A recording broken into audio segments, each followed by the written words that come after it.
అందరికీ నమస్కారం. ఇప్పుడే అందిన వార్త.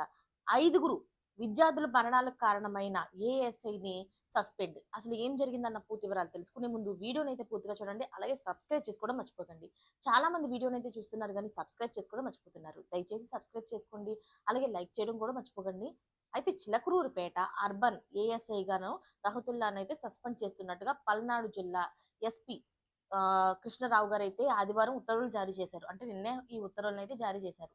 ఇటీవల చిలకలూరుపేటలోని బైపాస్ రోడ్లో జరిగిన ప్రమాదంలో అయితే మొత్తం 5గురు మంది ఇంజనీరింగ్ విద్యార్థులు మృతికి కారణమైన ఏఎస్ఐ కుమారుడు అలాగే అతడి గ్యాంగ్ చేసిన అక్రమ వసూళ్లపైన అండగా ఉండడమే కాకుండా ఆ గ్యాంగ్ కు పూర్తి స్థాయిలోనైతే సహకరించినట్లుగా తేలడంతో రహతుల్లా పైన సస్పెన్షన్ వేట్ అయితే పడింది. అయితే ఈ గ్యాంగ్ దొంగలించిన 4 కార్లను రహతుల్లా కుటుంబ సభ్యులే, అంటే అందులో ఉన్న సన్నిహితులే కొనుగోలు చేసినట్టుగా కూడా గుర్తించారు. వీటిలో రెండింటిని ఈ బైపాస్ గ్యాంగ్ నిత్యం వాడుతూ రోడ్లపైన రవాణా శాఖ అధికారులు మేము అని చెప్పుకొని ఆ పేరుతోని లారీ డ్రైవర్లను బెదిరించి డబ్బులు కూడా వసూలు చేస్తున్నట్లుగా దర్యాప్తులో తేలింది.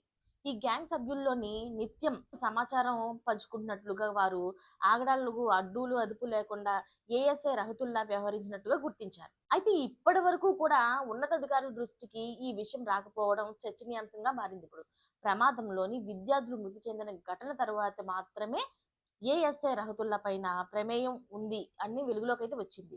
కొందరు అధికారులు అక్రమాలకు పాల్పడుతూ ఇష్టారాజ్యంగా వ్యవహరించినప్పుడు పోలీసు శాఖలోని అంతర్గత నిఘా వైఫల్యానికి అద్దం పడుతుందని చెప్పేసి చాలా మంది అంటున్నారు.